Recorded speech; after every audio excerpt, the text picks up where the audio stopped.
டே மண்டையா அங்க என்ன பண்ணுற? என்ன பண்ண? உனக்கு நடத்திக்குவாயா? ஏன் மண்டையா என்ன எப்ப பார்த்தாலும் அப்படி சொல்லுற? திக்குவாயின்னு தான் சொல்ல முடியும். ரெண்டு பேருக்கு வேற வேலையே இல்லை, எப்போ பார்த்தாலும் சண்டை போட்டுனே இருப்பீங்களா? ஓடி நாங்க அப்பதான் சண்டை போடுவோம்.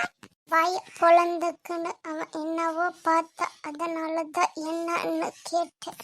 கம்முனு திக்குவாயா? பாருக்க எப்ப பார்த்தாலும் மண்டைய அப்படி சொல்றா. நேரம் இருங்க, அம்மா வராங்க, இருங்க வைக்கிறாங்க ரெண்டு பேரும் அடி. அம்மா வந்து என்ன பண்ணுவே? போடி வந்த பின்னாடி தானே தெரியும், பார்க்குறேன் இரு, வராங்க இரு. யார் இந்த பால் அடிச்சான்னு தெரியலையே. இல்ல இருந்து பறந்து வந்திருக்குமாடா மண்டையா. பாப்பா மேல தூக்கி போட்டிருப்பான். வா வாடா நம்ம பாலை வச்சு விளையாட. திக்குவாயா? லீவுனாவே உங்கள் அட்டகாசு தாங்க முடியறதில்ல. போடி நாங்க போய் விளையாடவே போறோம். எப்படின்னா போங்க, நான் போகிறேன். போ காத்து வரட்டும். திக்குவாயா நான் போற புடி.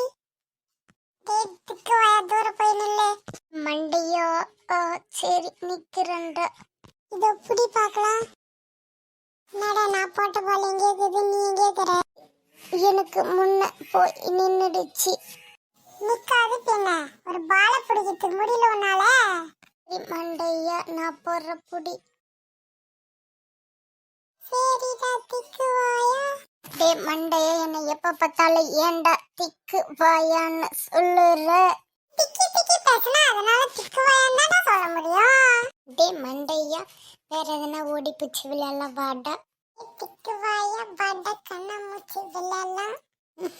நான் சொல்றதுதான் விளையாடணும். போட திக்குவாயா. ஏ பாத்துக்கோ, எனக்கு கோவம் வந்து அப்புறமா அச்சு போடுவோம் நானும். அச்சுறியா நீ? அச்சுதான் பாரு நீ. என்னடா திக்குவாய மூஞ்சி கோவம் ஆச்சுன்னா பயந்துருவாங்களோ. டே மண்டையா இப்படி எல்லாம் பண்ணாத, எனக்கு கோவமா வருது. நான் அம்மாவை கூப்பிடுவேன். அம்மா கிட்டதான் பார்த்தது சொல்லுடா. எங்க அம்மா இருக்கு. ஏன்டா அப்படி ரெண்டு பேரும் சண்டை போட்டுக்கிறீங்க? இவன் தாம்மா எப்ப பார்த்தாலும் எங்க கூட சண்டை போட்டுனே இருக்கான். எனக்கு ஒண்ணு வேலை இல்ல, உங்க எப்ப பார்த்தாலும் சண்டை போட்டுனே இருக்கணும். ரெண்டு பேரும் தனியா விட்டா இதே வேலைதான், எப்ப பார்த்தாலும் எதனா ஒண்ணு சண்டை போட்டுனே இருக்கணும். உன்னை அடிக்காம நான் விட மாட்டேன். மண்டையா உன்னை இன்னைக்கு பொழக்க போறேன்டா. செந்தில் நான் வந்தேன்ல, என் தப்புதான். தெரியாம அச்சட்டமா அவனை அடிக்கிறதுக்கு அதான் சொன்னேன்.